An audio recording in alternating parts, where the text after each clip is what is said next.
Hello and welcome to a brand new video tutorial for LightWave 3D Avenue. As you may notice, there is a free tribute version of Octane for LightWave.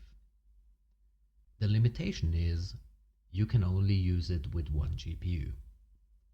But in most cases, in smaller scenes, that is absolutely enough. So I thought, well, it's free and it works with LightWave, so just give it a try. Okay, so I downloaded it and installed it, and I used Octane for LightWave now for a couple of days, so not so long. And the first thing I did was I searched for tutorials, Octane tutorials on YouTube and on other platforms, and I found a bunch of tutorials. The most of that tutorials was Octane for Cinema 4D. And I thought, okay, so basically it's the same, okay? And I watched those tutorials and I saw that in Cinema 4D you have tags. So behind objects, you have a tag. Behind the camera, you have an Octane tag. And in this tag are all the settings stored that you can change, okay? But in LightWave, you don't have these tags.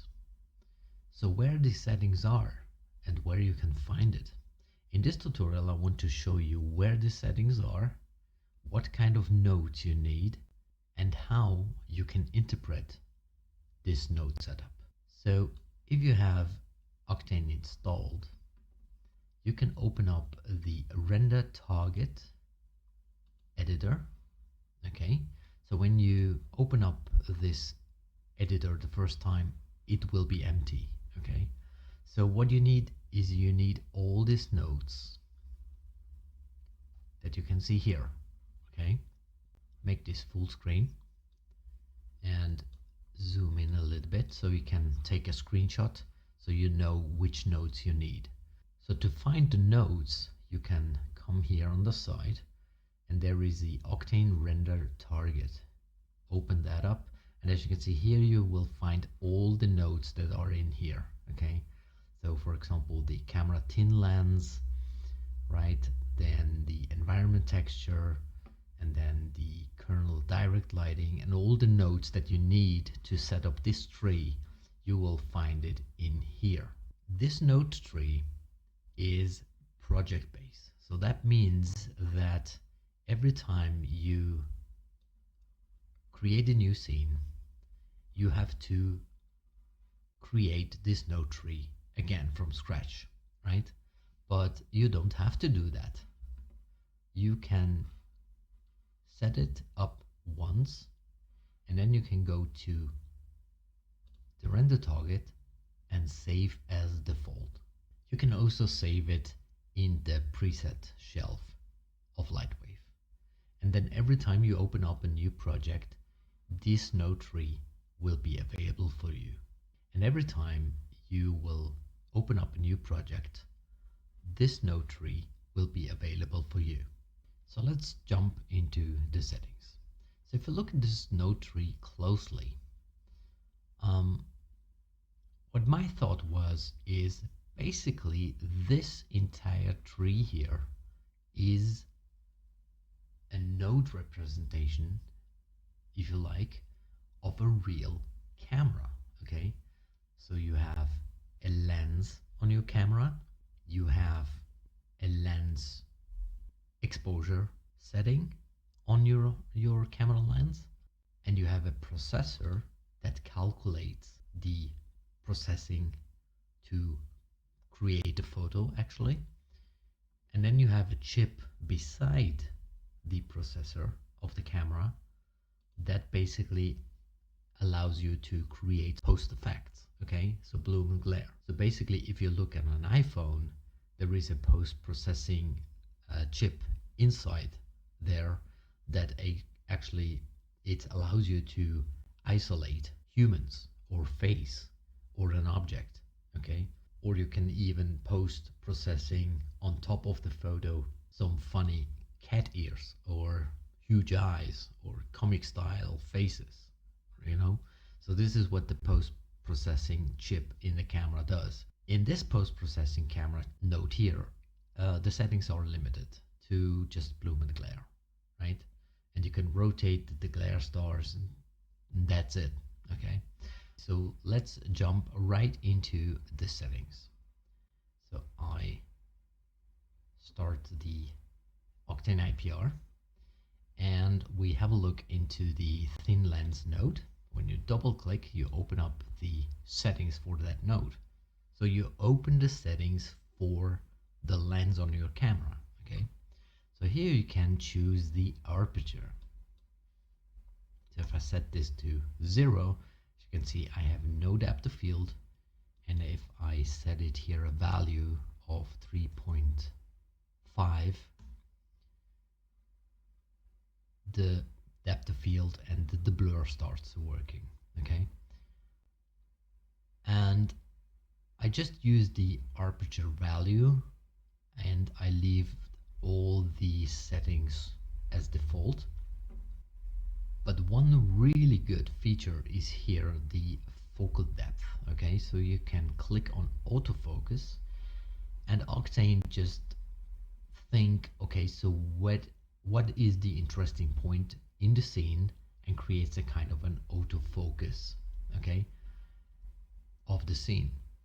But you can also set the focus point manually, right, by typing in the number here, or you can click on this button, pick focus in IPR window, click and click in the IPR, and as you can see that the focus distance is shifted, okay?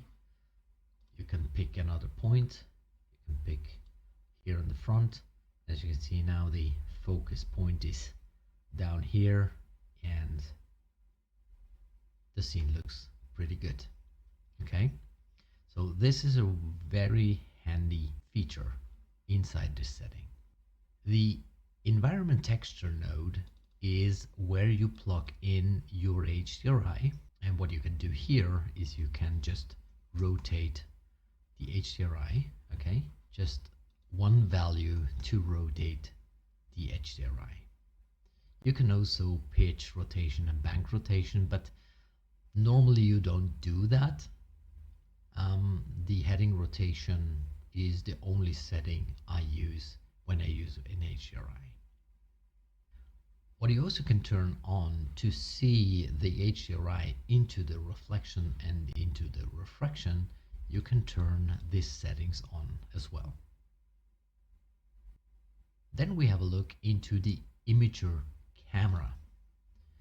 So this is also related to the lens of the camera, and here you can choose the exposure, okay? So if I press or set an exposure value of 3, the image gets brighter, okay? The only thing that I miss here is the connection between the exposure value and the aperture value, okay? So in real camera, when you set the exposure, let's say to about 5, okay, and you will go into the aperture and you will basically close the aperture, right? Meaning it going high here to about an 8.5. The image actually should go darker, but in this case, it does not change at all. But this setting here is not, it's not correct for me, okay? So if the aperture is an 8.5 aperture and the exposure is 5, the image would not look like this, okay? But here in Octane, these two values have no connections at all. So this is not correct in my opinion, but you can set it up individually for your render. So the next node is the render target kernel, and here you can probably, this is actually the processor in the camera, okay? So you can define so how good the quality of your photo will be, okay? And in this case is you can set up the maximum samples, okay? the default value is set to 1000 samples. And on a smaller scene like this one, 1000 samples together with the denoiser, it's absolutely enough. Okay, so maybe if you have a bigger scene like an interior with where you have sunlight and indirect and direct lighting and refractions and glass, then probably you have to increase the samples to get a noise-free image. But on a smaller scene like this one, 1000 samples is good enough. You also can turn on adaptive sampling. That means that the pixels and the neighbor pixels get evaluated and getting merging together a bit more. And then the GI type set to diffuse. I found out that this setting will give you the best result. And then you have some other stuff to change here. I don't go too deep into all these settings. I have to figure it out first, how these settings work and what these settings does. But basically this is the processor inside your camera. The last one here is the post-processing processor, or the chip inside your camera. As I said before, this actually allows you to add bloom and glare and rotate the glares and say how many rays the glare will have and stuff like that, right? So if I crank this up to about 20, you can see we have a nice glare there. Okay, so this is just reduced in functionality. Okay, so as I said before, in an iPhone you have much more functions in a post-processing chip than just bloom and glare. So that's it basically. Just think about all these nodes as it is one real camera. Lens, then you have the lens components, exposure and stuff like that. And then you have the processor, which is in the camera. And then you have the post-processing chip, which is also in the camera. Okay, so this is basically one single camera. Okay, so I hope you liked this tutorial. And I could give you some tips and tricks how to set it up, the entire setting node tree, and give you maybe an understanding on how you should see those nodes. You can see this as one, basically a node representation of a real camera. Okay, split it up in the different parts of the camera. So I hope this was helpful for you. If you have any questions, please let me know in the comments. And as always, please like, comment and subscribe.